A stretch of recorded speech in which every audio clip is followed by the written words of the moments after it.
Hi guys, মোৰ অন্য ব্লগলৈ আপোনালোক সকলোকে স্বাগতম জনাইছোঁ। আৰু এতিয়া হৈছে দুপৰীয়া টাইম, প্ৰায় 11টা বা 11:30 হ'ল। আৰু মই আজি এটা বনাম বেলেগ ৰেচিপি আপোনালোকৰ মাজলৈ লৈ আহিছোঁ। আজি মই বনাম তেল কম আৰু মছলা কমকৈ দিয়া এটা মাংসৰ ৰেচিপি আনিছোঁ। বলক বনাওঁ। এতিয়া মই ভালকৈ মাংসখিনি এটা চৰিয়াত ধুই লৈছোঁ আৰু ইফালে আলু কাটি থৈ দিছিলোঁ, কাটি থোৱা আলুখিনি দিলোঁ।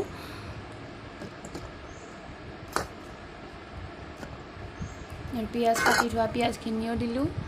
দি এতিয়া হালধি প্ৰয়োজন অনুপাতে দিলোঁ।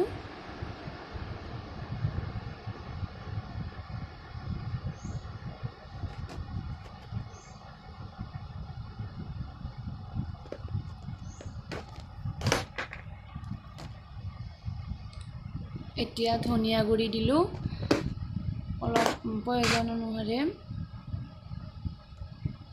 আৰু জিৰা গুড়ি অলপমান দিলোঁ। মিক্সিত মাৰি থৈ দিছিলোঁ মই। আৰু এতিয়া নিমখ দিলোঁ। আৰু ইয়াতে মিক্সিত মই আদা, নহৰু, পিঁয়াজ আৰু জলকীয়াৰ পেষ্ট এটা বনাই থৈছিলোঁ, সেইখিনিও দিলোঁ। আৰু নিমখ দিলোঁ আমাৰ যিখিনি দৰকাৰী, যিখিনি লাগে ধৰা আমি খাওঁ, আপোনালোকে যিমান খায় সেইখিনি দিব পাৰে।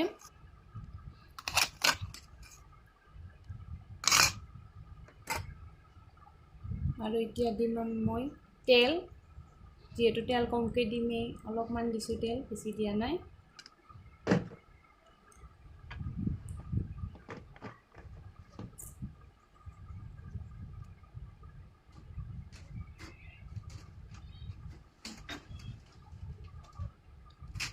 আৰু যিহেতু আজি ঘৰত মিট মছলা নাই, হেৰিটো তো পেকেটকৈ দিছোঁ। আৰু পেকেট অলপমান দিছোঁ, পেকেট মছলা, মিট মছলাৰ।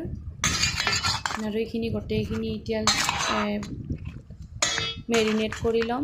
যিহেতু কেমেৰা ধৰিবলৈ কোনো নাই, তো এখন হাতেৰে কেমেৰা ধৰিছোঁ আৰু এখন হাতেৰে মেৰিনেট কৰি আছোঁ।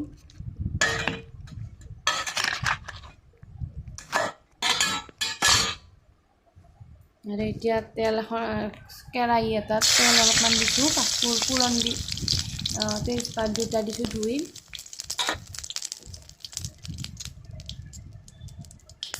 আৰু অলপমান ফোৰণ দি দিলোঁ। এতিয়া এইখিনি ভাজি দিম।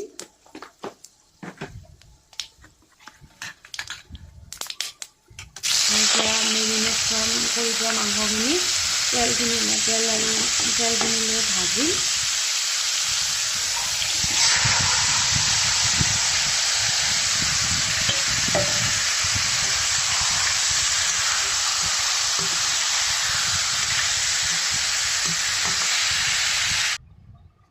এতিয়া মই অলপমান বাহিৰৰ ফালে ওলাই আহিছোঁ, মাইনা মাতাৰ লাগিছে। এইটো এখন হ'ল আমাৰ বাৰাণ্ডা, শাহুমাৰ তাঁতশাল থোৱা আছে।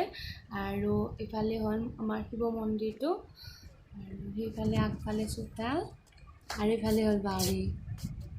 আমাৰ বাৰীটোত পানী হৈছে, বাৰিষা দিনত আমাৰ পানীয়ে হৈ থাকে বাৰীটোত। আৰু এতিয়া মাংসখিনি চাব গৈ আছোঁ ঘৰত। মাংসখিনি ভাজি আছোঁ, এতিয়া ভাজি দিম।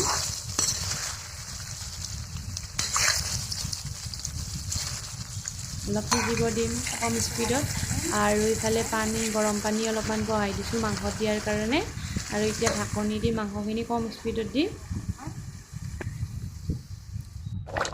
অলপমান পিছত 5 মিনিটমান পিছত গৰম পানীখিনি মাংসত দি দিলোঁ।